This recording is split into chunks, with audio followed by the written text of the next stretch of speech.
દેવ દિવાળીની મંગલમયી વધાઈ। આજે ભગવાનના તુલસી મહારાની સાથે વિવાહ થયાની કથા છે। આવો આપણે સૌ મળીને વિશેષ બીજી ચર્ચા ન કરતા તુલસી મહારાનીનો મહિમા જે ભગવાન વેદવ્યાસે ભિન્ન ભિન્ન પુરાણોમાં લખ્યો છે, આપણે સૌ એનું દર્શન કરીએ। મારી પાસે નારદ પુરાણ છે, સ્કંદ પુરાણ છે, પદ્મ પુરાણ છે, બ્રહ્મવૈવર્ત પુરાણ છે। તો આ બધા પુરાણોમાં અને એના સિવાય પણ અનેક સ્થાનોમાં તુલસી મહારાનીનો મહિમા હશે જ, પણ આપણી પાસે જે સમય પ્રાપ્ત છે એની અંદર આપણે સૌ એનું દર્શન કરવાની ચેષ્ટા કરીએ અને તુલસી મહારાનીનો આપણા સૌના ઘરોમાં બિરાજે જ છે। યથાશક્તિ આપણે સૌ એનો લાભ લેવાની કોશિશ કરીશું। તુલસી મહારાનીના ચરણમાં પ્રણામ, ભગવાન શાલગ્રામના ચરણમાં પ્રણામ। એવું કહે છે કે ચાતુર્માસ્યના સમયમાં તો વિશેષ તુલસી મહારાની જો શાલગ્રામ ભગવાનને ચડાવવામાં આવે એના ફળનો કોઈ અંત નથી, કંઈ ન થઈ શકે। કેવલ શાલગ્રામ ભગવાનને ચાતુર્માસ્ય દરમિયાન જે એકાદશીના દાડે પૂરા થાય છે, ચાતુર્માસ્યના આ સમય દરમિયાન શાલગ્રામ ભગવાનને જલથી સ્નાન, એ પછી થોડું અત્તર લગાવીએ અને એ પછી ચંદન કે કંકુથી તિલક કરીએ અને તુલસીજી ધરાવીએ, આટલું જ થઈ શકે તો પણ એના પુણ્યની કોઈ ગણના નથી। ભગવાન શાલગ્રામ અને તુલસી મહારાની એ એકબીજા માટે જ બનેલા છે, એનો વિયોગ ક્યારેય કરાવાતો નથી। આપને ધ્યાન હશે જ, જેના જેના ઘરમાં શાલગ્રામ ભગવાન બિરાજતા હોય એમણે તુલસીનું પાંદડું સીધું ધરાવાય અને શાલગ્રામજીની નીચે પધરાવાય। બીલીપત્ર ઊંધું ચડે એટલે એનો જે સોફ્ટ પાર્ટ છે એ શિવલિંગને અડે, એવી રીતે શિવલિંગની ઉપર ચડે, જ્યારે તુલસી શાલગ્રામની નીચે ચડે અને એ સોફ્ટવાળો પાર્ટ છે એના ઉપર શાલગ્રામજી રહે, આ રીતના ધરાવવાના હોય છે। સાંજના સમયે કોઈ પણ દેવતાની તમે ગમે તેટલી સુંદર પૂજા કરી હોય પુષ્પોથી, એ ઉતારવાની હોય છે। ભગવાન મહાદેવ ઉપર પણ બીલીપત્ર પણ રાખવાનું હોતું નથી, સંપૂર્ણ પૂજા ઉતરી જાય। પરંતુ શાલગ્રામ ભગવાનની નીચેથી તુલસી મહારાની, એ તુલસીજીનું પાંદડું તો ત્યારે જ હટે જ્યારે નવું પાંદડું ત્યાં પધરાવો, નવું તુલસી પત્ર જ્યારે પધરાવો ત્યારે જ ત્યાંથી એ તુલસી પત્ર જે ગઈકાલે ધરાવેલું છે એ હટે।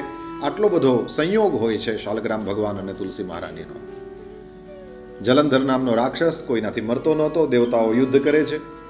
સમાચાર મળ્યા બધાને કે જ્યાં સુધી એની સતી નારી વૃંદા તુલસી, એનું સતીત્વ અખંડ છે ત્યાં સુધી એનો કોઈ વાળ વાંકો નહીં કરી શકે, અને ભગવાન શ્રી હરિએ કપટ કરીને એ વૃંદાનું સતીત્વ નષ્ટ કર્યું છે। જલંધરનું રૂપ લઈને ગયા હતા અને ચારે બાજુ વાજા વાગી રહ્યા છે, લોકો વધાઈઓ આપી રહ્યા છે। વૃંદાને એમ થયું કે આટલી વારમાં મારા પતિ દેવતાઓ પર વિજય પ્રાપ્ત કરીને આવી ગયા। અસુરનું રૂપ લીધેલા ભગવાન વિષ્ણુ એ વૃંદાનો હાથ પકડીને લઈ જાય છે રૂમમાં, અને ત્યાં બંને પતિ પત્ની બેસીને વાતો કરતા હોય એવી રીતે વાતો કરે છે। શૈયામાં સૂતેલી પેલી વૃંદા એ પોતાના પતિની ચેષ્ટાઓ જોઈને વિચારવા લાગી કે આ મારો પતિ નથી। તરત જ ઊભી થઈ ગઈ છે અને કહ્યું, કોણ છો? અને ભગવાન શ્રી હરિએ પોતાનું રૂપ બતાવ્યું છે। સતી વૃંદાનું સતીત્વ નષ્ટ કર્યું ભગવાન વિષ્ણુએ, અને ત્યાં સુધીમાં તો પેલા અસુરને એ ખતમ કરવામાં આવ્યો છે। ભગવાન શ્રી હરિએ પોતાનું રૂપ પ્રગટ કર્યું અને પેલી વૃંદા બહુ ખીજાય છે કે પથ્થર દિલ છો, તમને કોઈ સતીની સાથે આવી રીતે વ્યવહાર કરતા પેલું નથી થતું। અને ભગવાન શ્રી હરિએ પેલીએ જે શાપ આપ્યો કે તમે પથ્થર થઈ જશો એ સ્વીકારી લીધો છે। ભગવાન સર્વેશ્વર છે, સૌના સ્વામી છે, એમણે આવી રીતે સતી વૃંદા શાપ આપે અને પોતે શાલગ્રામ ભગવાન થઈ જાય અને એમ કરીને સમસ્ત જીવોનું, મારું તમારું સૌનું કલ્યાણ થઈ જાય એવો એક અદ્ભુત ઉપક્રમ કર્યો છે। કોઈ વસ્તુ તમારે કરવી હોય તો એના માટે કંઈ ને કંઈ લીલા કરવી પડે તો થાય, એના વિના એમને એમ ના થાય। તમે જોયું હશે કે ગૌશાળા માટે ફાળો લખાવતા હોય, વૃદ્ધાશ્રમ માટે કરતા હોય, આમ તેમ, તો આટલી મોટી પ્રજા બેઠી હોય ત્યાં પેલા બે ચાર મોટા માણસો હોય એ ખરેખર અથવા તો ખોટા પણ બોલે કે અમારા તરફથી આટલા ડોલર લખી લો ને અમારા તરફથી આટલા ડોલર લખી લો, પછીથી બીજા બધા શરૂ થાય। એટલે કંઈક લીલા તો કરવી પડે, એનાથી પછી આગળ જઈને આપણે જે કામ કરવું છે તે સિદ્ધ થતું હોય છે। તો આવી રીતના ભગવાન શ્રી હરિ મારા તમારા ઉપર કૃપા કરવા માંગતા હતા એમ જ માનવાનું રહે, કારણ કે એમાં આપણો ઘણો મોટો ફાયદો થયો અને સતી વૃંદાના શ્રાપને સ્વીકારીને ભગવાન શ્રી હરિ શાલગ્રામ થયા છે। અદ્ભુત મહિમા શાલગ્રામ ભગવાનનો છે। કહે છે કે સર્વત્ર જે પરમાત્મા વ્યાપ્ત છે, યત્સ્યાત સર્વત્ર સર્વદા। શ્રીમદ ભાગવત કહે છે પરબ્રહ્મ પરમાત્મા તો સર્વત્ર છે, સર્વદા છે। એ સર્વત્ર અને સર્વદા રહેલા પરમાત્મા, હંમેશા અને બધી જગ્યાએ રહેલા પરમાત્મા શાલગ્રામ શિલાની અંદર વિશેષ રૂપે પોતાનો પ્રભાવ એ બતાવતા હોય છે। શક્ય હોય તો ઘરની અંદર શાલગ્રામ ભગવાન રાખવા જોઈએ। પદ્મપુરાણની આજ્ઞા છે પુરુષ લોકોથી જ શાલગ્રામની શિલાની સેવા થાય, તો એ પ્રમાણે સ્નાન વગેરે જે કરવાનું છે તે પુરુષ લોકો કરે. બાકી તુલસીજી તો બંને સાથે મળીને જ સત્યનારાયણની કથામાં વિષ્ણુ સહસ્રનામથી જ્યારે તુલસી દલ અર્ચન થાય ત્યારે પતિ પત્ની બંને બેઠા હોય તો તુલસી દલથી અર્ચન કદાચ કરે આ બહેન લોકો તો કદાચ વાંધો ના હોવો જોઈએ. કોઈ કારણ હશે આવો નિયમ પણ એની અંદર આપવામાં આવ્યો છે એની પાછળ. તો ભગવાન શાલગ્રામ થયા અને તુલસી મહારાણી બની ગઈ પેલી વૃંદા. ભગવાન શ્રી હરિએ એને કહ્યું છે કે રાસની અંદર પણ તારી હાજરી હશે, વૈકુંઠની અંદર પણ તું મારી પ્રિયા થશે. અને આ પ્રમાણે ભગવાન શ્રી હરિએ ખૂબ કૃપા કરી વૃંદા ઉપર. તુલસી કેટલી પવિત્ર, કેટલી મહાન અને તુલસી ભગવાનને કેટલી વહાલી. આવો આપણે સૌથી પહેલા શ્રી નારદજી પાસે જઈએ અને નારદજીને કહીએ કે નારદ પુરાણની અંદર તમે જે વર્ણન કરેલું છે તદનુસાર અમને સમજાવો કે આ તુલસીજીનું મહાત્મ્ય શું છે.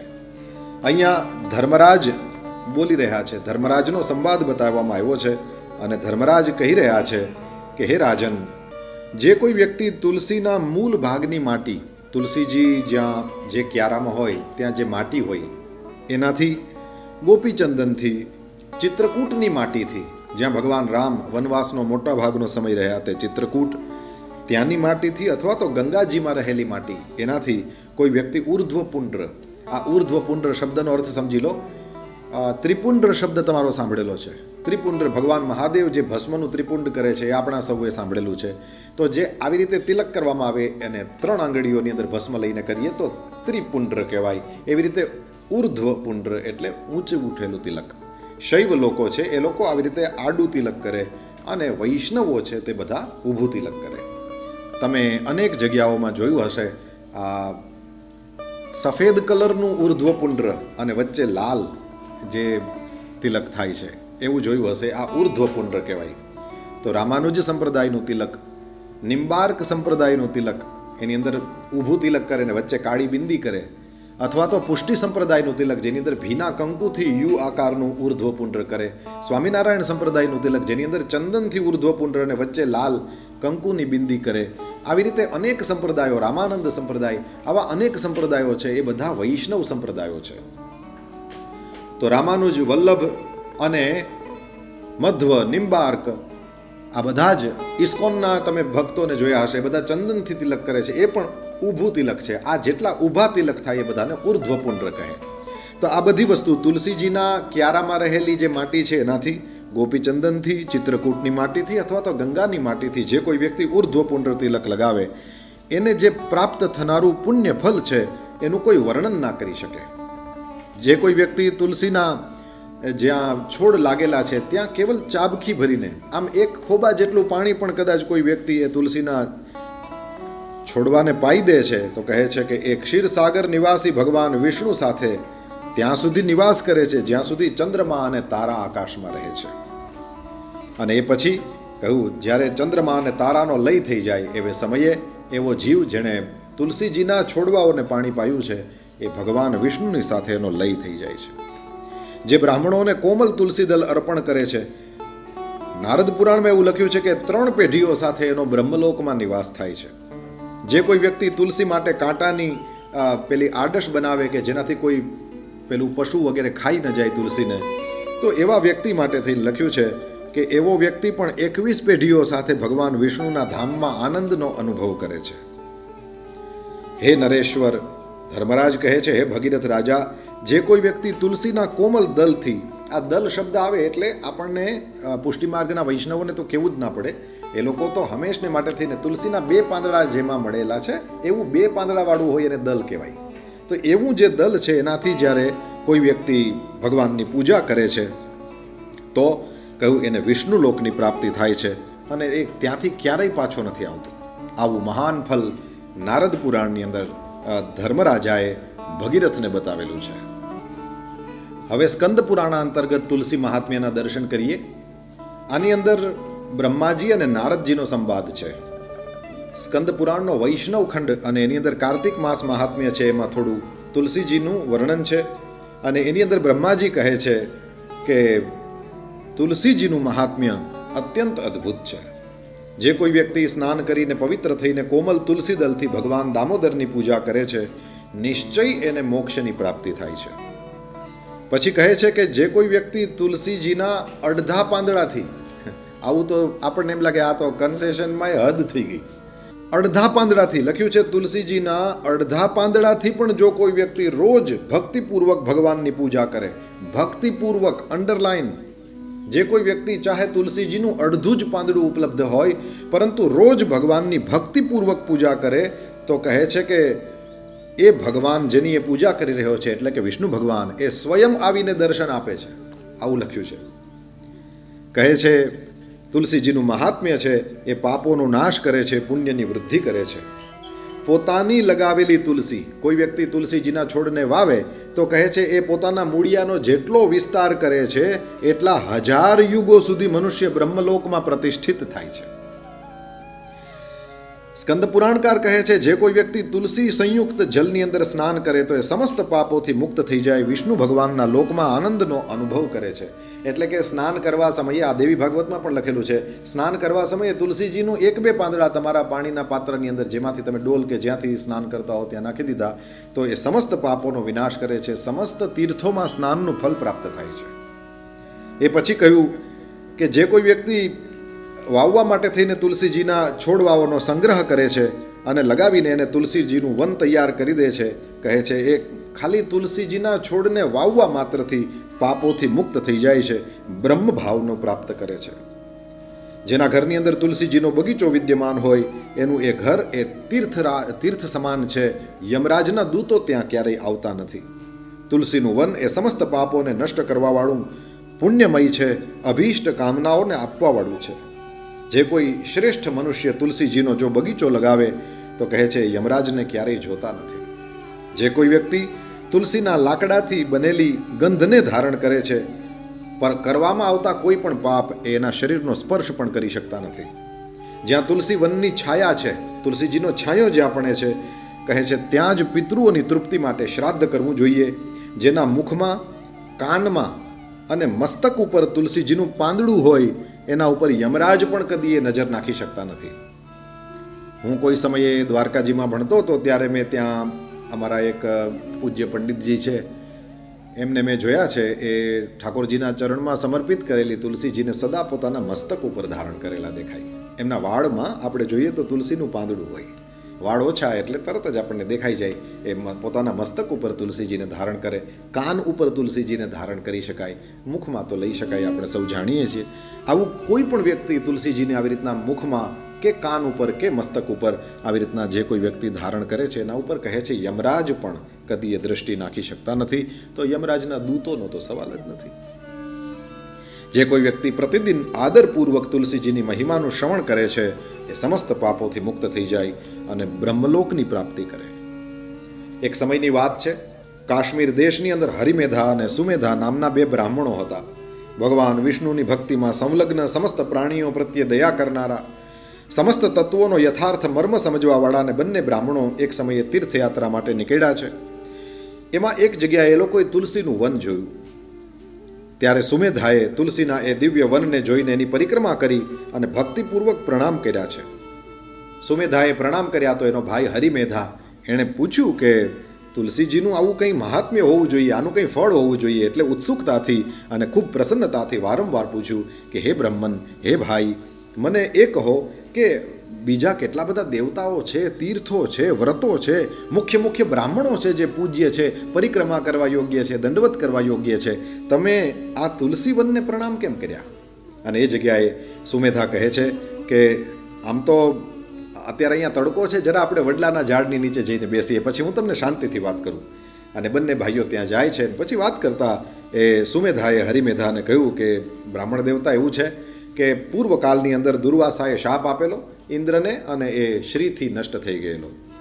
ભાગવતની કથા આપ સૌએ સાંભળી હશે. અને એ પછીથી ભગવાનની આજ્ઞાથી બધા દેવતાઓએ અને દાનવોએ મળીને સમુદ્રનું મંથન કર્યું હતું. અને એ સમુદ્રનું મંથન, ક્ષીરસાગરનું મંથન કરતાં એમાંથી ઐરાવત હાથી, કલ્પવૃક્ષ, અપ્સરાઓ, લક્ષ્મી, ચંદ્રમા, ઉચ્ચૈહિશ્રવા ઘોડો, કૌસ્તુભ મણિ અને ધન્વંતરી રૂપ સ્વયં ભગવાન શ્રી હરિ પણ પ્રગટ થયેલા. ભગવાન શ્રી હરિ પ્રગટ થયા છે અને એમના હાથની અંદર અજરતા અને અમરતા પ્રદાન કરવાવાળો એક અમૃત કલશ હતો.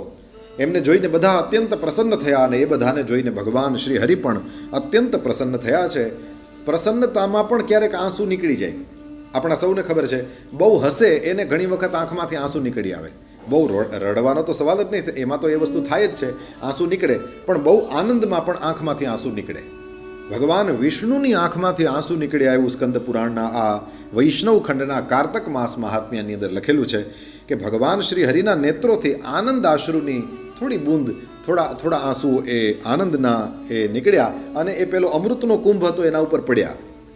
અને કહે છે તત્કાલ એનાથી એક ગોળ આકારવાળી તુલસીજી ઉત્પન્ન થઈ. આપ સૌને ખ્યાલ જ હશે, સ્કંદ પુરાણમાં વર્ણન છે, બ્રહ્માજીની આંખમાંથી આંસુ પડ્યું, એનાથી આમળા થયા. આમળાનું ફળ પણ ક્યાંય પડેલું હોય, જૂનું આમળાનું ફળ પણ ક્યાંય પડેલું હોય તો પણ એ ઘર પવિત્ર ગણાય છે. અત્યંત મહિમા છે આમળાનો. બ્રહ્માજીની આંખમાંથી આંસુ પડ્યું, એમાંથી આમળું થયું છે. ભગવાન વિષ્ણુની આંખમાંથી આંસુ પડ્યું, એનાથી તુલસી મહારાણીનું પ્રાગટ્ય છે. અને ભગવાન મહાદેવની આંખમાંથી આંસુ પડ્યું, એ રુદ્રની અક્ષ એટલે આંખમાંથી નીકળ્યું છે, એટલા માટે જ એ ગોળ ફળ થઈ ગયા અને એને જ રુદ્રાક્ષ કહે છે. તો બ્રહ્માજીની આંખમાંથી આમળું, વિષ્ણુ ભગવાનની આંખના આંસુમાંથી તુલસી મહારાણી અને શિવજી પાસેથી રુદ્રાક્ષની પ્રાપ્તિ આવી રીતે થઈ છે. આવી રીતના પ્રકટ થયેલી લક્ષ્મીજી અને તુલસીજીને બ્રહ્મા વગેરે બધા જ દેવતાઓએ શ્રી હરિની સેવામાં સમર્પિત કર્યા છે. લક્ષ્મીજી પણ નીકળ્યા હતા સમુદ્ર મંથનમાંથી ને એને પણ ભગવાન શ્રી હરિની સેવામાં સમર્પિત કરવામાં આવ્યા હતા. ભગવાને બંનેને ગ્રહણ કર્યા છે. ત્યારથી તુલસી મહારાણી જગદીશ્વર વિષ્ણુ ભગવાનનું અત્યંત પ્રિય કરવાવાળી થઈ ગઈ. સંપૂર્ણ દેવતાઓ ભગવત પ્રિયા તુલસીજીની વિષ્ણુ ભગવાન સમાન જ પૂજા કરે છે. ભગવાન નારાયણ સંસારના રક્ષક છે અને તુલસી મહારાણી એમની પ્રિયતમા છે. એટલા માટે થઈને આ સુમેધા હરિમેધાને કહે છે કે મેં પ્રણામ કર્યા. એ પછીથી સ્કંદ પુરાણના આ વૈષ્ણવ ખંડમાં જ માર્ગશીર્ષ માસનું મહાત્મ્ય છે. જેમ કારતક માસ મહાત્મ્ય છે, માગશર મહિનાનું પણ મહાત્મ્ય બતાવેલું છે. અને એની અંદર એવું કહેવામાં આવ્યું છે કે જે કોઈ વ્યક્તિ તુલસી કાષ્ઠથી ઘસેલું ચંદન, આ એક વસ્તુ સમજવા જેવી છે. પ્રસિદ્ધ શ્લોક છે, તમે સાંભળ્યો હશે. કસ્તુરી તિલકમ લલાટ પટલે વક્ષઃ સ્થલે કૌસ્તુભમ નાસાગ્રે વરમૌક્તિકમ કરતલે વેણુકરે કંકણમ સર્વાંગે હરિચંદનમ સુલલિતમ કંઠે ચ મુક્તાવલી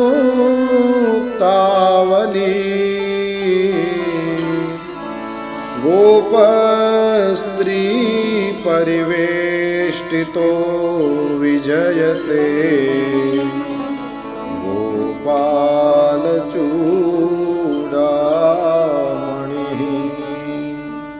આમાં એક લાઈન છે, સર્વાંગે હરિચંદનમ.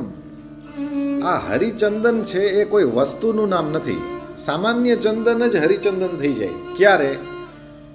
મલુકપીઠ વૃંદાવનવાળા પૂજ્ય દ્વારાચાર્ય શ્રી રાજેન્દ્રદાસજી મહારાજજી પાસેથી સાંભળ્યું.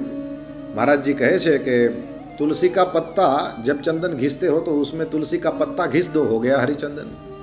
તુલસીનું પાંદડું ચંદનની સાથે ઘસી નાખવાનું. જેમ આપણે કેસરને ઘસી નાખીએ અને કેસર એની અંદર બિલકુલ લેપ બની જાય, એક પેસ્ટ બની જાય એની, એવી રીતે તુલસીનું પાંદડું પણ ઘસાય. એનાથી પેલા ચંદનમાં જે ચંદન તો પીળાશ જેવું હોય એમાં હરિતિમાં લીલાશ આવી જાય. અને તુલસીનું જે સૂકું કાષ્ઠ છે, કોઈ વ્યક્તિ એને ઘસે, અહીંયા લખ્યું છે તુલસી કાષ્ઠ કા ઘીસા હુઆ ચંદન. એનો અર્થ થયો તુલસીનું જે સૂકું કાષ્ઠ છે એને પણ તમે ઓરસિયા ઉપર ચંદન ઘસો છો, એવી રીતે ચંદનના લાકડાને ઘસાય એમ તુલસીના કાષ્ઠને પણ ઘસી શકાય. અને એ જે ચંદન છે એ ભગવાન શ્રી હરિને સમર્પિત થાય. તો સ્કંદ પુરાણનો આ વૈષ્ણવ ખંડ એવું કહે છે અને એની અંદર સ્વયં શ્રી ભગવાન એવું કહે છે કે જે કોઈ વ્યક્તિ તુલસી કાષ્ઠનું ઘસેલું ચંદન મને અર્પણ કરે છે એના 100 જન્મોના સમસ્ત પાપોને હું ભસ્મ કરી દઉં છું.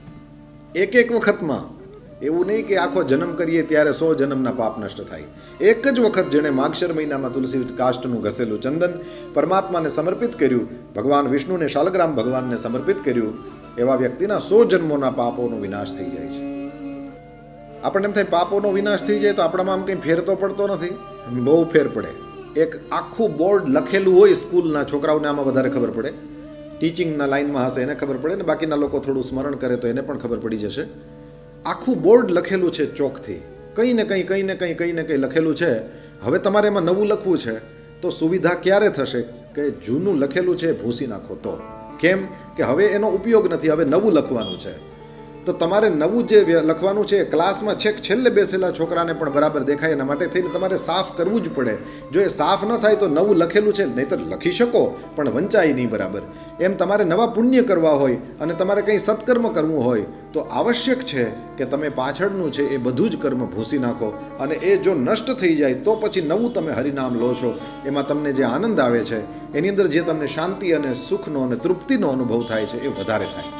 એટલા માટે થઈને પણ આ પાપોનો વિનાશ કરવો એ પોતાની રીતે અત્યંત આવશ્યક છે. અને કંઈક બરાબર જ હશે ને એટલે તો ભગવાન ખુદ કહે છે કે પાપોનો વિનાશ એ આનું ફળ છે. ભગવાન શ્રી હરિ કહે છે, કેતકીના પાન અને ફૂલ, ભૃંગરાજ, તુલસીનું પાંદડું અને ફૂલ, આ બધું જ મને અત્યંત પ્રિય છે અને મને જલ્દી પ્રસન્ન કરે છે. આપ સૌએ જોયું જ હશે, તુલસીના માંજરમાં, હું તમને બતાવું, તુલસીના માંજરમાં ઉપર એ સફેદ ફૂલ થાય અને એની અંદર પણ પાછા ઉપર જુઓ તો એક પીળા કલરની પેલી આખી કર્ણિકા, અને એકદમ સરસ લાગે.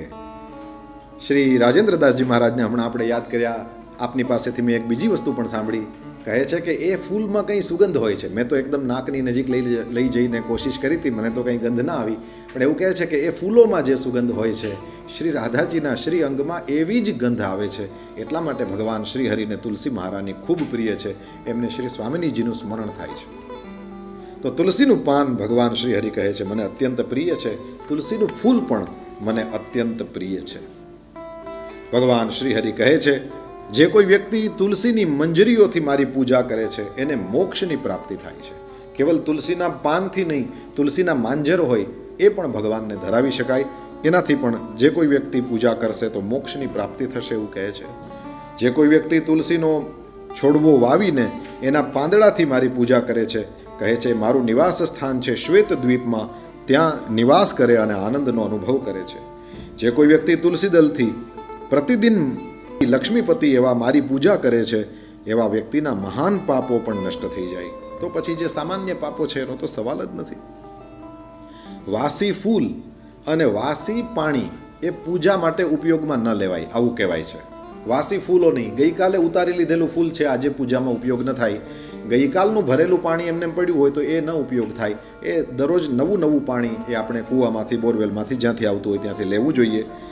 તો ભગવાન અહીંયા એમ કહે છે કે વાસી ફૂલ ને વાસી પાણી એ પૂજા માટે વર્જિત છે, પરંતુ તુલસી દલ અને ગંગાજલ એ વાસી હોય તો પણ કદી એ વર્જિત ગણાતા નથી.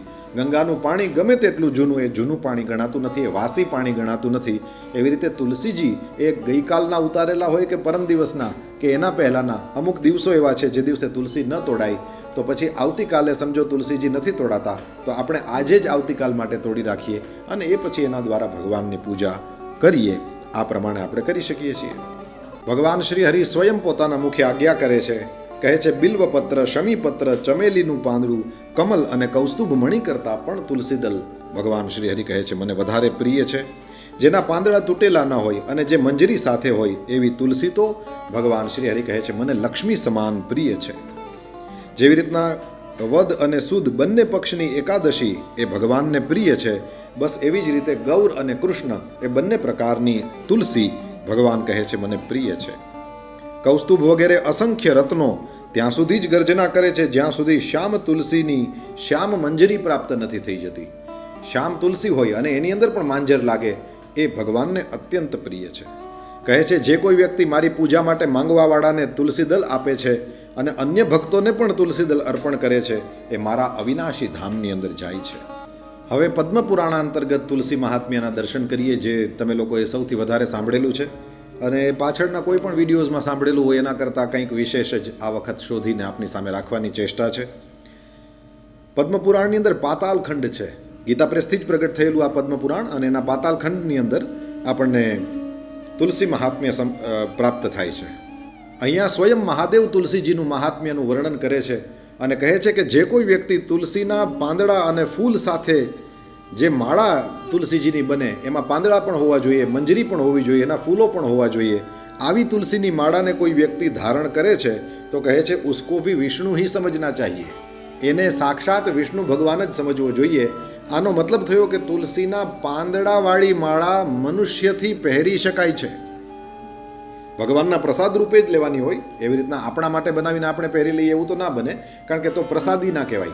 પણ પ્રસાદી માલા, અને એટલા માટે આપણે ત્યાં તો નિયમ જ હતો ને, આખો દિવસ ઠાકોરજીના શ્રીકંઠમાં જે માલાજી ધરાવેલી છે એ માળાઓને કચરામાં નહોતા ફેંકી દેતા.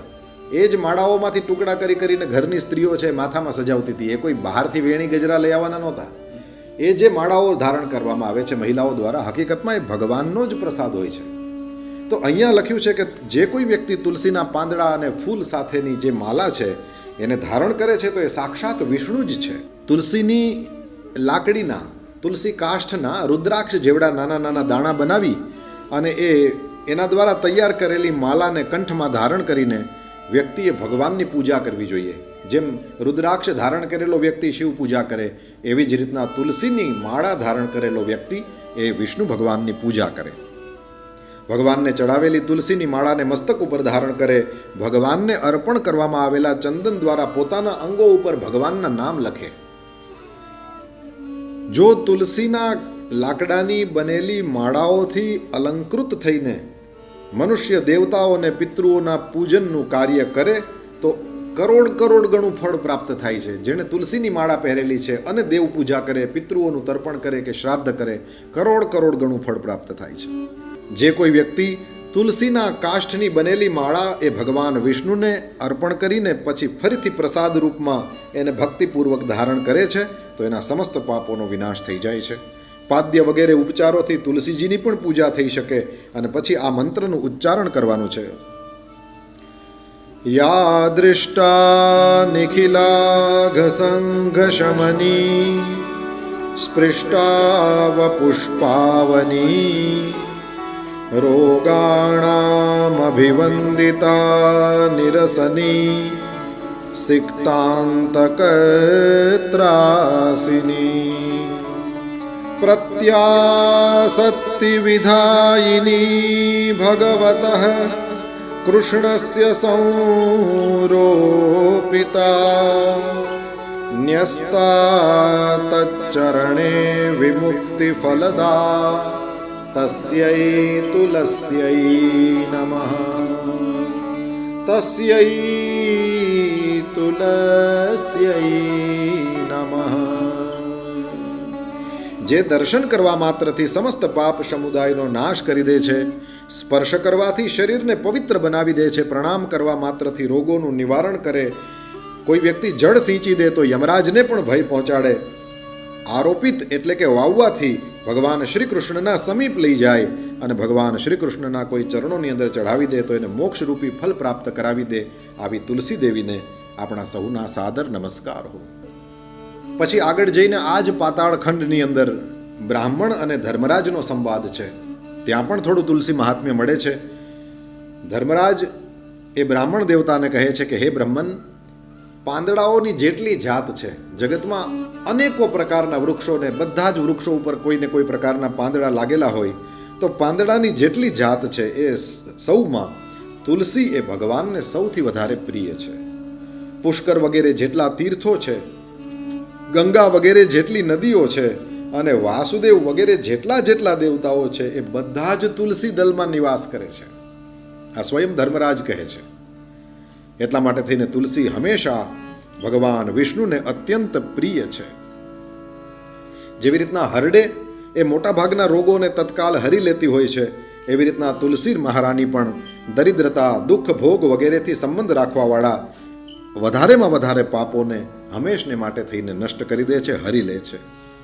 તુલસી એ કાળા રંગના પાંદડાવાળી હોય કે લીલા રંગના પાંદડાવાળી, એના દ્વારા શ્રી મધુસૂદનની કોઈ વ્યક્તિ પૂજા કરે તો ભગવાનનો ભક્ત એ નરથી નારાયણ થઈ જાય છે, આવું ધર્મરાજે કહ્યું છે. આના પછી એ જ પદ્મપુરાણના ઉત્તરખંડમાં શ્રી મહાદેવજી અને નારદજીનો સંવાદ છે. ભગવાન મહાદેવ નારદજીને કહે છે કે હે નારદ, સાંભળો, હવે હું તુલસીનું મહાત્મ્ય કહું છું. કોઈ વ્યક્તિ આનું કેવલ શ્રવણ કરશે તો પણ જન્મથી લઈને મૃત્યુ પર્યંત કરેલા પાપોથી છુટકારો પ્રાપ્ત કરી લેશે. તુલસીનું પાંદડું, તુલસીનું ફૂલ, તુલસીનું મૂળ, તુલસીની ડાળી, તુલસીની છાલ તુલસીનું થડ અથવા તો તુલસીની માટી આ બધું જ પવિત્ર છે, પાવન કરનારું છે. પત્રમ પુષ્પમ ફલમ મૂલમ શાખા ત્વક સ્કંધ સંગનિતમ તુલસી સંભવમ સર્વમ પાવનમ મૃત્તિકાદિકમ. હવે ભગવાન મહાદેવ અહીંયા શરીર શાંત થઈ જાય પછીથી જે દાહ ક્રિયા થાય એની અંદર તુલસીનું મહાત્મ્ય બતાવે છે. આપણા સૌ માટે બહુ જ કામનું છે. કહે છે કે જેનું મળદું, જેનું એ ડેડ બોડી એ તુલસી કાષ્ઠની આગમાં જો સળગાવવામાં આવે તો એવો વ્યક્તિ વિષ્ણુ ભગવાનના લોકમાં સીધો જ જાય છે. મરેલો માણસ એણે ગમે તેવા મહાન પાપ કર્યા હોય તો પણ તુલસીના લાકડાની અગ્નિથી જો એના દેહનો દાહ સંસ્કાર કરવામાં આવે તો એ મહાન પાપ કરનારો વ્યક્તિ પણ શુદ્ધ થઈ જાય છે.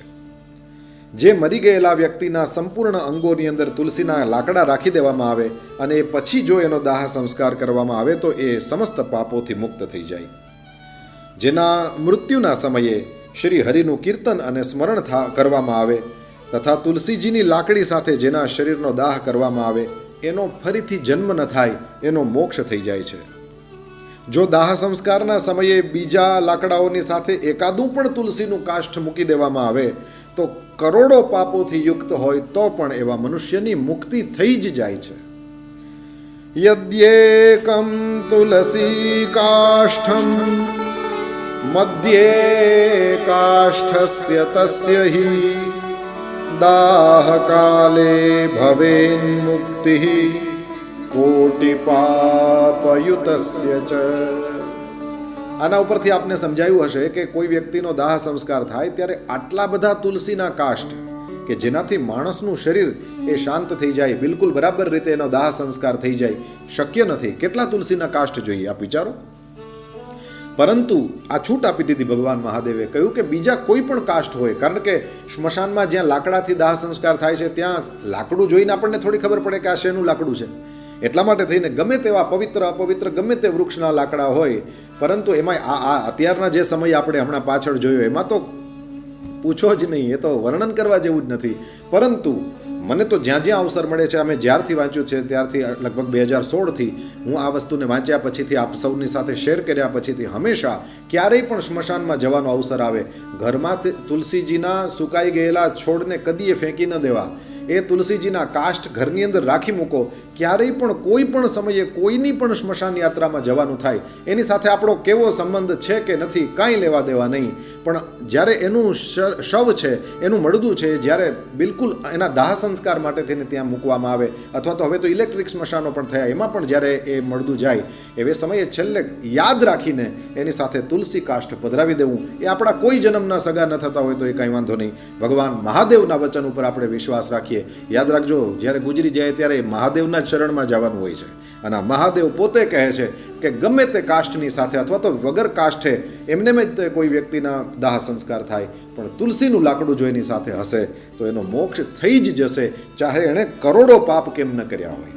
બહુ જ ધ્યાનમાં રાખવા જેવી, અને હું કરું છું એટલે આપને કહી શકું, કરવા જેવી ચીજ છે, કરવી જ જોઈએ.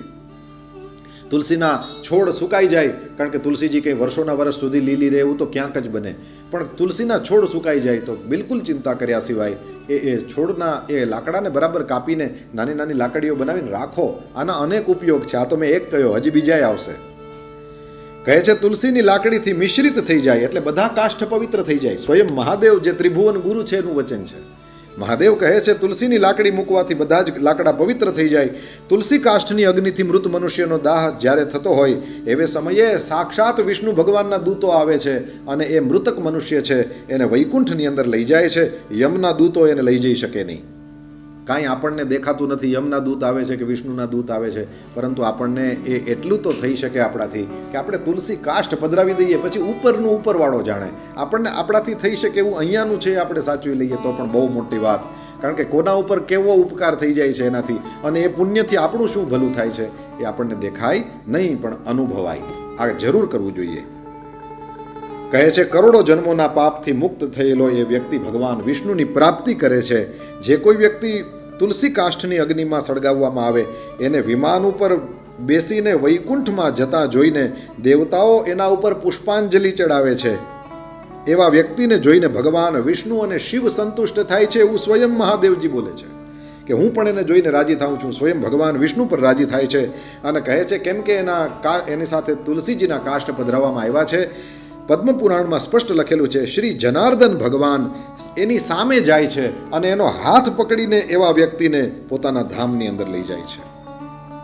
જે અગ્નિશાલા અથવા તો સ્મશાન ભૂમિની અંદર ઘી સાથે તુલસી કાષ્ઠની અગ્નિ પ્રજ્વલિત થાય, અગ્નિશાલા મતલબ યજ્ઞકુંડ જ્યાં હોય ત્યાં પણ જો ઘી સાથે એ તુલસીજીનું કાષ્ઠ પવિત્ર એની એ અગ્નિ પ્રજ્વલિત થાય, અથવા તો સ્મશાન ભૂમિની અંદર પણ ઘી સાથે તુલસી કાષ્ઠની અગ્નિ પ્રજ્વલિત થાય, તો ત્યાં જવા માત્રથી, નહીતર સ્મશાનની અંદર જઈને આપણે ઘરે આવીને સ્નાન કરવાનું હોય, અહીંયા લખ્યું છે ચાહે સ્મશાનમાં પણ જો એ ઘી અને તુલસી એ તુલસી કાષ્ઠ જો ત્યાં પેટે તો ત્યાં જવા માત્રથી મનુષ્યોના સમસ્ત પાપોનો વિનાશ થઈ જાય છે. જે બ્રાહ્મણ તુલસી કાષ્ઠની અગ્નિમાં યજ્ઞ કરે છે એ એક એક ભાતનો દાણો જ્યારે હોમતા જાય એની અંદર એને એક એક તલની અંદર અગ્નિષ્ટોમ યજ્ઞનું ફળ પ્રાપ્ત થાય છે, એવું લખ્યું છે. જે ભગવાનને તુલસી કાષ્ઠનો ધૂપ આપે છે, તુલસીના કાષ્ઠ પ્રગટ કરો અને પછી એની અંદર જ્યારે બરાબર આગ લાગી ગઈ હોય એવે સમયે હવા કરીને એને બુજાવી દો એટલે પછી એ ધૂપ થઈ ગયો તો એ ભગવાનની પાસે રાખી શકાય છે. થોડી વાર માટે જ રહેશે પણ એ થોડીક વાર માટે પણ રહે તો પણ ચાલે. અહીંયા લખ્યું છે જે વ્યક્તિ ભગવાનને તુલસીના લાકડાનો ધૂપ આપે છે એના ફળ સ્વરૂપે 100 યજ્ઞનું અનુષ્ઠાન અને 100 ગાયોનું દાન કરવાનું ફળ પ્રાપ્ત થાય છે. આ જેટલી વાર કરો એટલી વાર 100 યજ્ઞ 100 ગાયના દાનનું ફળ પ્રાપ્ત થતું જાય છે. આ ખિસ્સામાંથી નથી કહેવાતું, પદ્મ પુરાણમાં લખ્યું છે, સ્વયં ભગવાન મહાદેવનું વચન છે. જે કોઈ વ્યક્તિ ભગવાનને તુલસી કાષ્ઠનો ધૂપ આપે છે એના ફળ સ્વરૂપે 100 યજ્ઞના અનુષ્ઠાન અને 100 ગોદાનનું પુણ્ય પ્રાપ્ત કરે છે. જે કોઈ વ્યક્તિ તુલસીની લાકડીની આંચથી ભગવાનનું નૈવેદ્ય તૈયાર કરે, પહેલાં તો સગડીને એ બધું જ ચાલતું હતું, એના ઉપર જ રસોઈ બનતી હતી, તો ભગવાનનું નૈવેદ્ય જ્યાં તૈયાર થતું હોય એવી જગ્યાએ તુલસીજીનું એક નાનકડું કાષ્ઠ પધરાવી દેવામાં આવે અને એવી રીતે નૈવેદ્ય તૈયાર કરવામાં આવે તો એનું એ અન્ન જો થોડુંક એવું પણ ભગવાન કેશવને અર્પણ કરી દીધું કોઈ વ્યક્તિએ તો મેરુ દાન સમાન ફળની પ્રાપ્તિ થાય છે. મેરુ સમાન અન્નદાનનું ફળ મળે છે. જે કોઈ વ્યક્તિ તુલસી કાષ્ઠની આગથી ભગવાન માટે દીવો પેટાવે, આ તો બધાને બહુ ખબર છે, અનેક વખત તમે સાંભળ્યું છે પણ રિપીટ થઈ જાય, અહીંયા આવ્યું છે. એટલે તુલસીની લાકડી છે એનાથી દીવો પેટાવવો. હવે તુલસીની લાકડી તો કંઈ દીવાસળીની જેમ પેટે નહીં, તો શું કરવું? તો દીવાસળીથી જ આપણે દીવો પેટાવી શકીએ. અને પેલા લોકો તો કંઈક પેલા એવા લાઇટરે આવી ગયા છે કે એનાથી દીવો કરતા હોય છે. તમારી પાસે જે સગવડ હોય, પણ એની સાથે તુલસીનું કાષ્ઠ છે એનો કેવલ સ્પર્શ કરાવી દો અને એવી રીતે તુલસીનું કાષ્ઠ છે એ જો સ્પર્શ થઈ જાય ને પછી તમે પેલા વાટને એ આગ અડાડો તો તુલસી કાષ્ઠથી પણ એ દીવો પ્રગટ કર્યો કહેવાય. તો તુલસી કાષ્ઠની આગથી ભગવાન માટે થઈને જે કોઈ વ્યક્તિ દીવો પેટાવે છે, અહીંયા લખ્યું છે એને 10 કરોડ દીપદાનનું ફળ પ્રાપ્ત થાય છે. 10 કરોડ દીવા પેટાવો અને એ ભગવાનને અર્પણ કરો, એટલું ફળ પ્રાપ્ત થાય છે કેવલ તુલસી કાષ્ઠની આગથી ભગવાનની સામે દીવો પેટાવો. પદ્મપુરાણ કહે છે આ લોકમાં પૃથ્વી ઉપર એના સમાન બીજો કોઈ વૈષ્ણવ દેખાતો નથી. જે કોઈ વ્યક્તિ ભગવાન શ્રી કૃષ્ણને તુલસી કાષ્ઠનું ચંદન અર્પણ કરે અને એના શ્રી વિગ્રહમાં, ભગવાનના શ્રી વિગ્રહમાં એ ચંદનને ભક્તિપૂર્વક લગાવે છે, આહા, એ વ્યક્તિ હંમેશને માટે શ્રી હરિની સમીપ રમણ કરે છે. જે મનુષ્ય પોતાના અંગમાં તુલસીની કીચડ લગાવે, તુલસીજીના ક્યારામાં જે માટી છે એને લગાવે પોતાના અંગની અંદર, જે મનુષ્ય પોતાના અંગમાં તુલસીની કીચડ લગાવીને, તુલસીની એ માટી લગાવીને પછી ભગવાન વિષ્ણુનું પૂજન કરે તો 1 દિવસ પૂજા કરે અને 100 દિવસ સુધી પૂજા કરી હોય એવું ફળ પ્રાપ્ત થાય છે. જે કોઈ વ્યક્તિ પિતૃઓના પિંડ મૂકે, શ્રાદ્ધ કરીએ ત્યારે આપણે પિતૃઓના નિમિત્તે ભાતના પિંડ મૂકતા હોઈએ છીએ, તો જે કોઈ વ્યક્તિ પિતૃઓના પિંડની અંદર તુલસીનું પાંદડું મૂકે, બધા બ્રાહ્મણોને આ આદત હોય છે, હંમેશને માટે થઈને બધા પિંડ ઉપર તુલસીનું પાન એ લોકો મુકાવતા હોય છે. પછી તલ છે, જવ છે, દર્ભ છે, એવી બીજી વસ્તુઓ પણ હોય, પણ તુલસીનું પાંદડું હોય જ. તો કહે છે કે જે પિતૃઓના પિંડની અંદર તુલસી દલ એ લગાવીને પછી જ્યારે પિતૃઓને એનું દાન કરે છે તો એના દીધેલા એ 1 દિવસના પિંડથી પિતૃઓને 100 વર્ષો સુધી તૃપ્તિ બની રહે છે. કહે છે તુલસીના પેલા થડ પાસે જે માટી હોય એ માટીને કોઈ વ્યક્તિ શરીરમાં લગાવે અને એનાથી સ્નાન કરે તો એવા વ્યક્તિને તીર્થ સ્નાનનું ફળ પ્રાપ્ત થાય છે. જે કોઈ વ્યક્તિ તુલસીના નવા માંજરથી ભગવાનની પૂજા કરે છે અને એને અલગ અલગ પ્રકારના ફૂલોથી પૂજા કરવાનું ફલ પ્રાપ્ત થાય છે એવું લખ્યું છે. અને જ્યાં સુધી સૂર્ય અને ચંદ્ર રહે છે ત્યાં સુધી એના પુણ્યનો નાશ થતો નથી.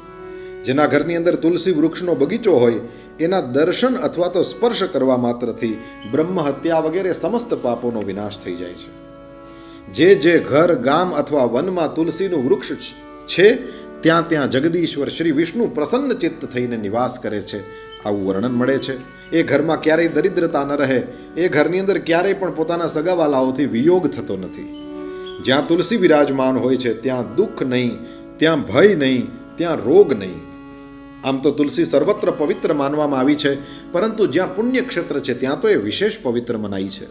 ભગવાનની પાસે પૃથ્વી ઉપર તુલસીજીને કોઈ વ્યક્તિ લગાવશે તો એને હંમેશને માટે થઈને વિષ્ણુપદ એટલે કે વૈકુંઠ ધામની પ્રાપ્તિ થશે.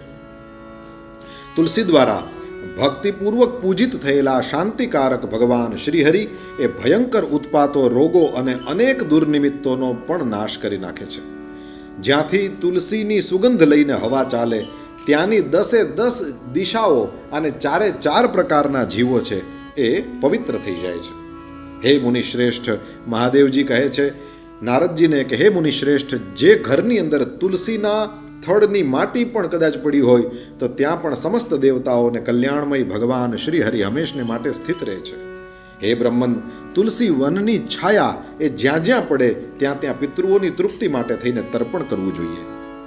હે નારદજી, જ્યાં તુલસીનો સમુદાય, તુલસીના અનેક છોડવા હોય ત્યાં કરેલું પિંડદાન એ પિતૃઓને માટે થઈને અક્ષય થાય છે. તુલસીની જડમાં, તુલસીના જે મૂળ છે એની અંદર બ્રહ્માનો નિવાસ છે. તુલસીજીના મધ્ય ભાગમાં ભગવાન જનાર્દનનો નિવાસ છે અને જે માંજર છે એમાં શ્રી રુદ્રદેવનો નિવાસ છે. કદાચ પદ્મપુરાણના આ વચનના આધારે જ આપણે ત્યાં એવી પ્રસિદ્ધિ થઈ કે તુલસીજી શંકર ભગવાનને ન ચડે પણ તુલસીના માંજર ચડે. હકીકતમાં મેં સ્પષ્ટ વાંચ્યું છે અને અનેક વખત આપ લોકોની સાથે શેર પણ કર્યું છે, તુલસીના પાંદડા પણ ભગવાન મહાદેવ ઉપર જરૂર ચડે, જરૂર ચડે, જરૂર ચડે. સ્પષ્ટ લખેલું છે શિવપુરાણમાં કે જે કોઈ વ્યક્તિ ભગવાન મહાદેવ ઉપર તુલસીને ચડાવે છે એને ભોગ મોક્ષ બધાની પ્રાપ્તિ થાય છે. તો મુખ્યત્વે બેલીપત્ર શિવજી ઉપર અને તુલસીજી વિષ્ણુ ઉપર એવી રીતે કહેવાય છે. બાકી વિષ્ણુ ભગવાન ઉપર પણ બેલીપત્ર ચડે, સ્પષ્ટ લખ્યું. જે ભીષ્મ પંચક વ્રત કરે, વિશેષ કહેવાનો મારી પાસે સમય નથી, બાકી એની તો વિધિ જ આ છે. એની અંદર વિષ્ણુ ભગવાનની પૂજા થાય છે બેલીપત્રથી અને ભગવાન મહાદેવ ઉપર તુલસીજી ચડે એવું શિવપુરાણમાં સ્પષ્ટ લખેલું છે. તો કહ્યું કે જ્યાં જ્યાં આપણે આ જોઈએ છે તુલસીના માંજર, તો સમજવાનું ત્યાં રુદ્રનો નિવાસ છે. તુલસીજીનો મધ્ય ભાગ છે, એમાં જનાર્દન છે, મૂળમાં બ્રહ્મા છે, ત્રિદેવમયી છે તુલસી. એના કારણે થઈને જ એને અત્યંત પવિત્ર મનાઈ છે. વિશેષતઃ સ્વયં ભગવાન મહાદેવ કહે છે, શિવ મંદિરમાં કોઈ વ્યક્તિ તુલસીનો છોડ લગાવે તો એનાથી જેટલા બીજ તૈયાર થાય, માંજરને તમે સુકાઈ ગયેલા માંજરને આવી રીતે ઘસો, એમાંથી બીજ નીકળશે. એ બીજને વાવી દો તો નવી તુલસી તૈયાર થાય. તો કહે છે કે શિવ મંદિરમાં કોઈ વ્યક્તિ તુલસીનો છોડ લગાવે એનાથી જેટલા બીજ તૈયાર થાય એટલા યુગો સુધી મનુષ્ય સ્વર્ગ લોકની અંદર નિવાસ કરે છે. પાર્વણ શ્રાદ્ધના સમયે શ્રાવણ મહિનામાં સંક્રાંતિના દિવસે કોઈ વ્યક્તિ તુલસીનો છોડ લગાવે તો એના માટે અત્યંત પુણ્યદાયી થઈ જાય છે. જે કોઈ વ્યક્તિ પ્રતિદિન રોજે રોજ તુલસી દલથી ભગવાનની પૂજા કરે એ કદાચ દરિદ્ર હોય તો પણ એ ધનવાન થઈ જાય છે. ઘણા લોકો એવું કહી શકે કે અમે તો રોજ તુલસીજી ચડાવીએ છીએ ભગવાનને, અમારામાં તો કંઈ ફેર ના પડ્યો, આમાં રોગ દુઃખ એવું બધું લખ્યું છે એ પણ અમારા ઘરમાં તો અમે જોઈએ છીએ, અથવા તો આ બધા સ્વજનો સાથે વિયોગ ન થાય તુલસી હોય ત્યાં. કદાચ એવો સવાલ કોઈના મનમાં ના આવે, પણ કદાચ આવે તો એટલું સ્મરણ રાખો, તુલસીના દર્શન કર્યા, તુલસીને પ્રણામ કર્યા એ સમયે આ પ્રકારનો સંકલ્પ હોવો જોઈએ કે મારું દારિદ્ર્ય હે તુલસીમાં તું અહીંયા છે હરી લે. જેવો સંકલ્પ એવી સિદ્ધિ. તમે જે માંગશો એ પ્રાપ્ત થશે, પરંતુ સંકલ્પ તમારો હોવો જોઈએ. ભગવાન શું આપી નથી શકતો, પણ એક વસ્તુ યાદ રાખવા જેવી છે કે માણસમાં ઈચ્છા બહુ, ત્રેવડ કહેવાયની નહીં. માણસમાં ઈચ્છાઓ બહુ છે પણ સામર્થ્ય બિલકુલ નથી. જ્યારે ભગવાનમાં સામર્થ્ય અનંત છે, ઈચ્છા બિલકુલ નથી.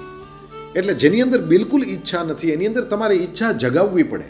ગોપીઓને રાસ કરવો તો એટલે ભગવાને રાસ કર્યો છે, આ યાદ રાખવા જેવું છે.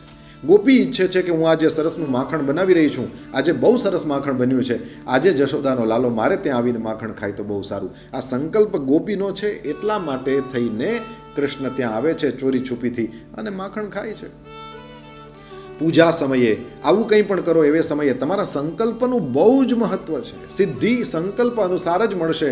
એટલે તુલસીની પાસે દીવો કરવા સમયે તમે કીધું અમારું દારિદ્ર્ય હરી લો માં, તો એ તુલસી તો ત્યાં સર્વત્ર એટલા માટે જ છે કે તમારું દારિદ્ર્ય હરી લે. બસ કેવલ પ્રાર્થના કરો ને તમે રીતસર અસરો જોશો. કારણ કે તમે તમારા માટે પ્રાર્થના કરશો એવે સમયે તો તમારી પ્રાર્થના હૃદયથી થયેલી પ્રાર્થના હશે અને એનું ફલ જરૂર મળશે.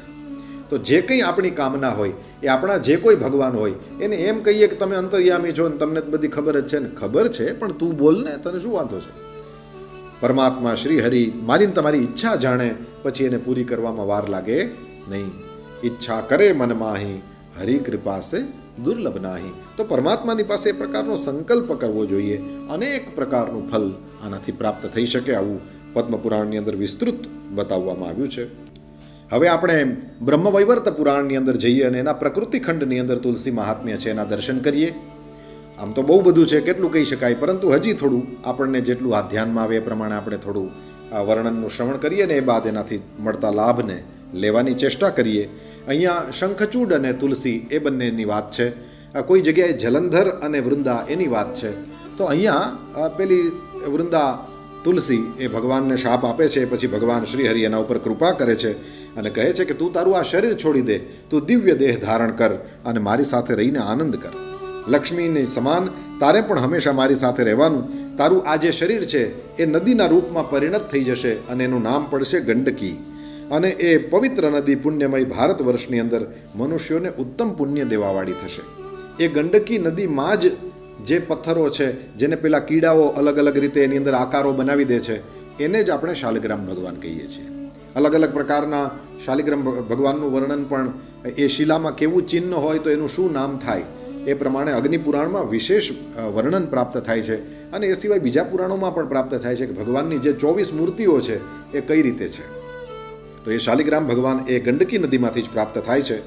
કહે છે ભગવાન શ્રી હરિએ પેલી તુલસીને વરદાન આપ્યું છે અહીંયા બ્રહ્મવૈવર્ત પુરાણ અનુસાર કે તારો આ કેશ કલાપ એટલે તારા જે આ લાંબા વાળ છે એ પવિત્ર વૃક્ષ બની જશે. તારા કેશથી ઉત્પન્ન થનારી હોવાને કારણે થઈને જ તું તુલસી છે, એટલે જ પેલું વૃક્ષ થશે, એનું નામ થશે તુલસી. તુલસીના વાળથી, તુલસીના કેશથી થયેલું વૃક્ષ છે, એનું નામ થશે તુલસી. અને પછી કહ્યું કે ત્રણેય લોકોની અંદર દેવતાઓની પૂજાના કામમાં આવવાવાળા જેટલા પણ પાંદડા અને ફૂલો છે એમાં સૌથી વધારે તુલસી તું પ્રધાન માનવામાં આવશે. સ્વર્ગલોક, મર્ત્યલોક, પાતાળ, વૈકુંઠ લોક સર્વત્ર તું મારી નજીક રહેશે. હે સુંદરી, તુલસીના વૃક્ષો એ સમસ્ત પુષ્પોની અંદર શ્રેષ્ઠ થાવ. અને પછી વૃંદાવન અને ભૂલોક અને બીજી બધી જગ્યાઓની અંદર પણ તુલસી મહારાણીને રહેવા માટે ભગવાને આજ્ઞા કરી છે. કહ્યું જે કોઈ વ્યક્તિ તુલસી વૃક્ષની નીચેનું સ્થાન છે ત્યાં કોઈ પણ પ્રકારનું કર્મ કરશે તો એ પરમ પવિત્ર સ્થાન, પરમ પુણ્યદાયક સ્થાન, એની અંદર એને પવિત્રતા અને પુણ્યની પ્રાપ્તિ થશે. ત્યાં સમસ્ત તીર્થોની હાજરી હશે, ત્યાં સમસ્ત દેવતાઓનું અધિષ્ઠાન હશે. હે વરાન અને હે તુલસી, મારા ઉપર તુલસીના પાંદડા ક્યારેક ખરીને પડે આવા ભાવથી જ લોકો બધા ત્યાં રહેશે. એટલે જ્યાં તુલસીનું વૃક્ષ છે એની નીચેથી વ્યક્તિ નીકળે ને તુલસીનું પાન એના ઉપર પડે છે તો એને માટે થઈને પુણ્યદાયક છે. કહે છે તુલસીના પાનથી જેનો અભિષેક કરવામાં આવ્યો, જ્યારે કોઈ પણ પૂજા તમે તમારા ઘરે રાખો છો ત્યારે પુણ્ય વાચન થાય અને એની અંદર બ્રાહ્મણો કલશમાં જલ ભરીને નાગરવેલનું પાન છે, તુલસી છે, એનાથી તમારા ઉપર અભિષેક કરે છે, આશીર્વાદ આપે છે. તો એવે સમયે એ જે અભિષેક થઈ રહ્યો છે એમાં જો તુલસીનું પાન પણ આવી ગયું તો અહીંયા બ્રહ્મવૈવર્ત પુરાણ એમ કહે છે કે તુલસીના પાનથી જેના ઉપર અભિષેક કરી દીધો કોઈએ, એણે સમસ્ત તીર્થોની અંદર સ્નાન કરી લીધું. સાથે સાથે સમસ્ત યજ્ઞોની અંદર દીક્ષિત થવાનું ફળ પણ પ્રાપ્ત થઈ ગયું. ભગવાન શ્રી હરિ તુલસીને કહે છે કે હે દેવી, હજારો ઘડા ભરેલા અમૃતથી સ્નાન કરાવવા પછી પણ મને એટલે કે ભગવાન શ્રી હરિને એટલી તૃપ્તિ થતી નથી જેટલી કોઈ મનુષ્યો એ તુલસીનું એક પાન ચડાવી દે તો મને તૃપ્તિ થાય છે. હે પતિવ્રતે, 10,000 ગાયોના દાનથી મનુષ્યને જે ફળની પ્રાપ્તિ થાય એ જ ફળની પ્રાપ્તિ તુલસીનું પાન ચડાવી દેવાથી થાય છે. મૃત્યુના સમયે મુખમાં જેને તુલસી પત્ર નહીં, તુલસી પત્ર જેમાં પડ્યું છે એવું પાણી એ પણ કોઈને પ્રાપ્ત થઈ જાય તો એ સમસ્ત પાપોથી મુક્ત થઈ જાય, ભગવાન વિષ્ણુના લોકમાં ચાલ્યો જાય છે. જે કોઈ વ્યક્તિ નિત્ય ભક્તિપૂર્વક તુલસીનું જલ ગ્રહણ કરે, જેમાં તુલસી પડી છે એવું જલ, એ તુલસી જલ છે, એને કોઈ વ્યક્તિ ગ્રહણ કરે તો એ વ્યક્તિ જીવન મુક્ત છે. આપ સૌને ખ્યાલ જ છે, ભગવાનના કોઈ પણ મંદિરમાં જાશો ત્યાં જો ચરણામૃત આપશે તો એની અંદર તમે તુલસીના પાન જોશો.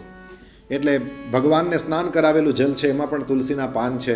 અને એ ચરણોદકને આપણે જ્યારે લઈએ છીએ, એ ચરણામૃતને લઈએ છીએ ત્યારે આપણે એ તુલસીના જલને ગ્રહણ કરીએ છીએ. તો કોઈ વ્યક્તિ નિત્ય પ્રતિ ભક્તિપૂર્વક આ તુલસીના જલને ગ્રહણ કરે એ વ્યક્તિ જીવન મુક્ત છે, એને ગંગા સ્નાનના ફલની પ્રાપ્તિ થાય છે. જે મનુષ્ય રોજે રોજ તુલસીનું પાંદડું ચડાવીને મારી પૂજા કરે છે તો તુલસી પત્રથી એણે મારી પૂજા કરી છે, એના બદલામાં એને 1,00,000 અશ્વમેધ યજ્ઞનું ફળ પ્રાપ્ત થાય છે. આવું બ્રહ્મવૈવર્ત પુરાણમાં લખેલું છે. જે વ્યક્તિ તુલસીને પોતાના હાથમાં લઈને અથવા તો શરીર ઉપર રાખીને તીર્થમાં પ્રાણનો ત્યાગ કરે એ વ્યક્તિ સીધો જ વિષ્ણુના લોકમાં જાય છે. તુલસી કાષ્ઠની માળાને ગળામાં પહેરેલો, ધારણ કરેલો વ્યક્તિ એ પગલે પગલે અશ્વમેધ યજ્ઞનું ફલ પ્રાપ્ત કરે છે, એમાં કોઈ સંદેહ નથી. આવું સ્વયં તુલસીને સ્વયં ભગવાન શ્રી હરિ એટલે કે વિષ્ણુ ભગવાન કહે છે. જે વ્યક્તિ તુલસીને પોતાના હાથ ઉપર રાખીને પ્રતિજ્ઞા કરે છે અને પછી જો કદાચ એ ભૂલથી પ્રતિજ્ઞાનું પાલન ન કરે તો સૂર્ય અને ચંદ્રમાની અવધિ પર્યંત એને નરકમાં યાતના ભોગવવી પડે. હાથમાં તુલસીનું પાંદડું લઈને કદી એ જૂઠી ખોટી પ્રતિજ્ઞા ન કરવી જોઈએ, નહીં તો નરકની પ્રાપ્તિ થાય, એવું પણ વર્ણન છે. હવે અમુક દિવસો બતાવ્યા છે જ્યારે તુલસીનું પાન ન તોડાય. એમાં પહેલી છે પૂનમ. પૂનમના દહાડે તુલસી ન તોડવી. બીજી તિથિ બતાવેલી છે અમાસ. અમાસના દહાડે પણ તુલસી ન તોડવી. પછી દ્વાદશી એટલે 12, તે દિવસે પણ ન તોડવી. આ દ્વાદશી જ કોઈ જગ્યાએ એકાદશી પણ હોય છે. ઘણા લોકો એકાદશીના દિવસે તુલસી તોડતા નથી. પછી સૂર્ય સંક્રાંતિ.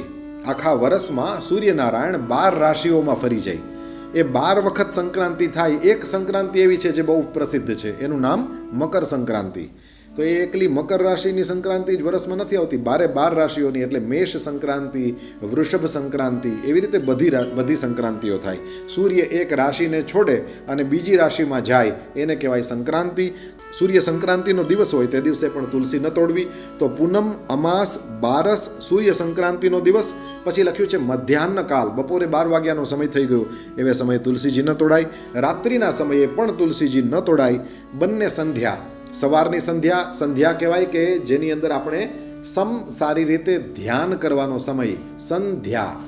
તો એ સંધ્યા સમય એટલે સાંજ નહીં, રાત્રિ પૂરી થઈ રહી છે ને સવાર આવી રહી છે, એને પણ સંધ્યા કહેવાય. જેમાં સંધિ તે સંધ્યા. અને જે દિવસ પૂરો થઈ રહ્યો છે ને રાત્રિ શરૂ થઈ રહી છે તો એને પણ સંધ્યા કહેવાય. આ બંને સંધ્યા સમયે પણ તુલસીજીને તોડાય નહીં એવું લખ્યું છે. પછી અશૌચના સમયે, તમે પવિત્ર નથી એવા સમયે પણ તુલસી ન તોડો. તેલ લગાવીને, જે કોઈ વ્યક્તિએ માથામાં તેલ લગાડેલું છે, પેલી માલિશ કરીને નાહવા માટે તૈયાર થયો છે, એ તો તેલ લગાડેલું છે એના શરીર ઉપર, તો પણ નહીં. વગર નાહે ધોયે પણ તુલસીજી ન તોડાય. રાત્રિના સમયે એ પેલા સૂવા માટે આપણે જે કપડાં પહેરેલા હોય એના એ કપડાં હજી પહેરી રાખેલા છે ને આપણે સ્નાન નથી કર્યું, આવા સમયે તુલસીજી તોડવાની મનાઈ છે. પછી કહે છે, હે સાધ્વી, ભગવાન શ્રી હરિ તુલસીજીને કહે છે, હે સાધ્વી, શ્રાદ્ધ, વ્રત, દાન, પ્રતિષ્ઠા અને દેવાર્ચન માટે થઈને તુલસી પત્ર એ ગમે તેટલા વાસી હોય, 3 રાત્રિ સુધી તો બિલકુલ એને વાસી ગણવા જ નહીં. અને એવા વ્યક્તિ એ તુલસી પત્રનું લઈને એનાથી ભગવાનની પૂજા કરી શકે છે. પૃથ્વી ઉપર અથવા તો પાણીમાં પડેલું અને વિષ્ણુ ભગવાનને અર્પણ કરી દીધેલું તુલસી પત્ર પણ બીજા કામ માટે, ફરીથી ભગવાનને તો ચડાવવા માટે નહીં, પરંતુ એની મેળે નીચે જમીન ઉપર પડી ગયું હોય તો એને ધોઈ લો, એ બીજા કામમાં તમે ઉપયોગ કરી શકો છો. જેમ કે આપણા સ્નાનના પાત્રની અંદર આપણે તુલસી પધરાવીને પછી સ્નાન કરવું છે, તો એની અંદર એ પૃથ્વી ઉપર પડી ગયેલું, એની મેળે પડી ગયેલું એ પાંદડું લઈને એનો ઉપયોગ કરી શકાય. પાણીમાં પડી ગયેલું એ લઈને વિષ્ણુ ભગવાનને તો ન ચડાવીએ, પરંતુ એને ધોઈને આપણે એનો ઉપયોગ ફરીથી કંઈ કરવો હોય તો કરી શકીએ છીએ. અને ત્રીજું, શ્રી વિષ્ણુ ભગવાનને સમર્પિત કરેલી જે તુલસી છે એનો પણ આપણે ફરીથી વિષ્ણુ ભગવાનની પૂજામાં તો ઉપયોગ ના કરીએ, પરંતુ ધોઈ લીધા પછી બીજા કાર્યોની અંદર એનો ઉપયોગ જરૂર થઈ શકે છે. એ શુદ્ધ માનવામાં આવે છે. આવું ભગવાને કહ્યું, ભૂગતમ તોય પતિતમ યદ્દત્તમ વિષ્ણવે સતી શુદ્ધમ ચ તુલસી પત્રમ ક્ષાલનાદ અન્ય કર્મણી બીજા કામમાં એનો ઉપયોગ થઈ શકે છે. તો આવી આ મહાન પવિત્ર એવી તુલસી મહારાની મહાસાધ્વી છે. તુલસી રૂપથી વૈકુંઠની અંદર ભગવાનની નજીક રહે છે, ગોલોકની અંદર પણ ભગવાનની નજીક રહે છે, લક્ષ્મી સમાન સન્માનિત થાય છે અને ગોલોકની અંદર રાસની અંદર ભગવાનના દ્વારા સન્માનિત થયેલી તુલસીજી રહે છે. આવી તુલસીનું અનંત મહાત્મ્ય છે. થોડુંક એવું આપણે સૌએ ગાયું, આપ સૌ એનું શ્રવણ કર્યું અને એનાથી જે કંઈ લાભ પ્રાપ્ત કરી શકાય એ જરૂર કરજો અને એના દ્વારા આપણે ભગવાનની ભક્તિ પ્રાપ્ત કરીએ. એના દ્વારા આપણને સૌને ભગવાનની ભક્તિ પ્રાપ્ત થાય અને ભગવાનની ભક્તિથી પાછા ભગવાન જ પ્રાપ્ત થાય અને વળી પાછા આપણે એનું તુલસીથી જ અર્ચન કરીએ. આવી મંગલમયી કામના આપ સૌને આદર સાથે. જય શ્રી કૃષ્ણ. સૌને પ્રેમથી પ્રણામ.